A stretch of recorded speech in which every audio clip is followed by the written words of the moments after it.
Sukap yang malam, senja yang kau kirimkan sudah kuterima. Kukira sama lengkap seperti ketika engkau memotongnya di langit yang kemerah-merahan itu. Lengkap dengan bau laut, desir angin, dan suara hempasan ombak yang memecah pantai. Ada juga kepak burung-burung, lambaian pohon-pohon nyiur dalam kekelaman. Sementara di kejauhan perahu layar merayapi cakrawala dan melintasi matahari yang sedang terbenam. Aku pun tahu, Sukap, senja yang paling keemas-emasan sekalipun hanya akan berakhir dalam keremangan menyedihkan. Ketika segala makhluk dan benda menjadi siluet, lantas menyatu dalam kegelapan. Kita sama-sama tahu keindahan senja itu kepastiannya untuk selesai dan menjadi malam dengan kejam. Manusia memburu senja kemana-mana, tapi dunia ini fana, Sukap, seperti senja. Kehidupan mungkin saja memancar gilang gemilang, tetapi ia berubah dengan pasti. Waktu mengubah segalanya tanpa sisa, menjadi kehitaman yang membentang sepanjang pantai, hitam, sunyi, dan kelam. Rupa-rupanya dengan cara seperti itulah dunia ini mesti berakhir. Senja yang engkau kirimkan telah menimbulkan bencana tak terbayangkan. Apakah engkau tahu suratmu itu baru sampai 10 tahun kemudian? Kau tidak akan tahu, Sukap. Seperti juga engkau tidak akan pernah tahu apa yang terjadi dengan senja yang kau kirimkan ini. Senja paling tidak berharga dalam hidupku, Sukap. Senja sialan yang paling tidak mungkin diharapkan manusia. Senja ini baru tiba setelah 10 tahun. Karena tukang pos yang jahil itu rupanya penasaran dengan cahaya merah keemas-emasan yang memancar dari amplop itu, Sukap. Cahaya itu telah mengganggunya semenjak ia menggenjot sepeda dari kantor pos. Berkilau-kilau dan memancar di tas surat yang tergantung di boncengan sepeda. Begitu rupa sehingga cuaca siang hari menjadi kacau. Angin menderu dan ombak terdengar menghempas-hempas. Meskipun ia bersepeda mendaki Bukit Kapur. Demikianlah, maka ia suatu ketika berhenti. Dari dalam tas itu terdengar suara-suara. Ia buka tas itu dan ia melihat amplop Federal Express yang sudah tidak putih lagi, melainkan merah keemas-emasan, Sukap. Seperti senja dengan matahari terbenam di balik cakrawala. Tukang pos itu mengambil amplop tersebut, menimang-nimangnya, agak berat juga. Maklumlah, bukankah amplop itu berisi senja, Sukap? Senja dengan matahari merah membara yang turun perlahan-lahan di balik cakrawala. Seperti semua senja yang ada di balik kartu pos. Tapi yang kamu kirim itu bukan kartu pos, Sukap. Yang kau kirim itu senja di tepi pantai dengan hempasan ombak, bau laut, dan angin yang asin. Kamu pikir berapa ton beratnya pasir di sepanjang pantai itu, Sukap? Kira-kira sedikit dong. Masih lumayan tukang pos itu kuat menggenjot sepedanya mendaki Bukit Kapur. Buset. Kalau anak-anak kecil tahu ada matahari terbenam di dalam amplop itu, lantas bagaimana? Kau tahulah, Sukap, anak-anak di daerah Bukit Kapur begini tidak punya mainan yang aneh-aneh seperti di kota. Mereka hanya tahu kambing dan kerbau, ikan dan belut, sungai dan jagung. Nasi saja jarang mereka sentuh. Anak-anak yang tidak pernah tahu mainan robot berjalan dengan cahaya di dadanya yang berkedip-kedip pasti akan penasaran sekali dengan cahaya senja yang memancar berkilauan merah dan keemas-emasan itu, Sukap. Mereka memang tidak pernah melihatnya, Sukap, karena tukang pos itulah yang telah mendahului mereka. Ia menimang-nimang bungkusan berisi senja itu, mendengar-dengarkan, dan akhirnya mengintip. saja di amplop itu dilihatnya senja, Sukap. Senja terindah yang paling mungkin berlangsung di muka bumi. Ia mengintip dan terpesona. Ia buka amplop itu. Sebetulnya menurut kode etik profesi itu tidak boleh. Tapi manusia manapun bisa melakukan kesalahan, bukan? Ia buka terus amplop itu dan melihat senja dengan langit merah keemas-emasan di dalam sana, di mana mega-mega berpencar seperti perahu di danau, memberikan perasaan nyaman dan tenang. Siapa yang tidak suka merasa nyaman dan tenang di dunia ini, Sukap? Di sebuah dunia yang sudah miskin masih bersimbah darah pula. Maka jangan salahkan tukang pos itu, Sukap, jika ia kemudian menjadi begitu penasaran dan memasuki senja yang terbentang. Tidak ada yang tahu apa nasib waktu ketika anak-anak akhirnya berkerumun di sekitar sepeda yang tergeletak itu. Mereka hanya melihat cahaya senja kemerah-merahan yang semburat membakar langit. Amplop itu hanya bocor sedikit, tapi akibatnya sudah begitu rupa. Ini semua gara-gara kamu, Sukap. Sukap yang malang, bodoh dan tidak pakai otak. 10 tahun lamanya tukang pos itu mengembara di dalam amplop.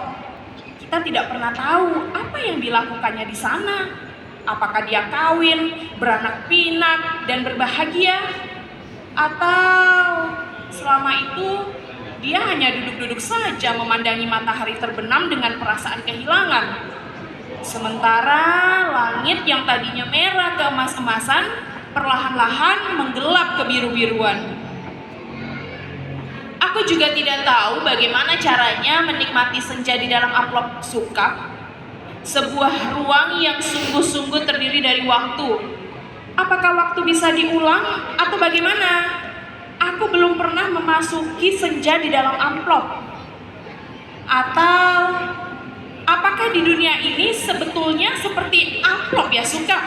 Di mana kita tidak tahu apa yang berada di luar diri kita, di mana kita merasa hidup penuh dengan makna, padahal yang menonton kita tertawa-tawa sambil berkata, "Ah, kasihan betul manusia." Apakah begitu, Sukap? Kamu yang suka berhayal barangkali tahu, tapi aku tidak mau berhayalan. Aku tidak mau kira-kira. Meskipun usaha kira-kira itu begitu canggihnya sehingga disebut ilmiah, aku mau tahu yang sebenarnya. Apakah ada yang menyaksikan kita sambil tertawa-tawa? Kalau iya, apalah artinya hidup kita ini, Sukap? Tidakkah nasib manusia memang seperti ikan yang diternakan hanya untuk mengisi akuarium di ruang tamu seseorang, yang barangkali juga tidak terlalu peduli kepada makna kehidupan ikan-ikan itu? Aku tidak pernah tahu. Tidak ada seorang pun yang tahu apa yang dialami tukang pos itu di dalam amplop. Sampai ia keluar 10 tahun kemudian dengan wajah bahagia. Ia sudah 10 tahun menghilang di dalam amplop, tapi ia tidak tampak bertambah tua. Apakah waktu di dalam amplop tidak bergerak? Tepatnya, apakah senja di dalam amplop itu tidak berhubungan dengan waktu? Apakah tidak ada waktu di dalam amplop Federal Express itu? Apakah aku harus peduli dengan semua ini, Sukap? Apakah aku harus peduli? Kamu betul-betul merepotkan aku, Sukap. Dasar laki-laki tidak tahu diri. Sukap yang malang dan menyebalkan. Kamu tahu apa yang terjadi 10 tahun kemudian? Tukang pos itu tiba di depan rumah kami.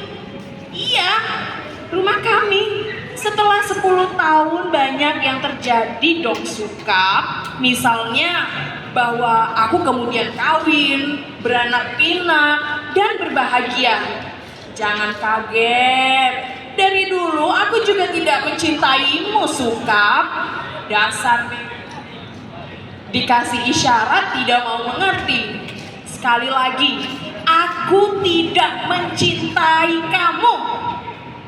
Kalau aku tahu kelihatan baik selama ini padamu, terus terang harus kukatakan sekarang, sebetulnya aku cuma kasihan. Terus terang, aku kasihan sama kamu Sukap. Mencintai begitu rupa, tapi tidak tahu yang kamu cintai sebetulnya tidak mencintai kamu. Makanya jangan terlalu banyak berhayal Sukap. Pakai otak dikit dong. Hanya dengan begitu, kamu akan selamat dari perasaan cintamu yang tolol itu.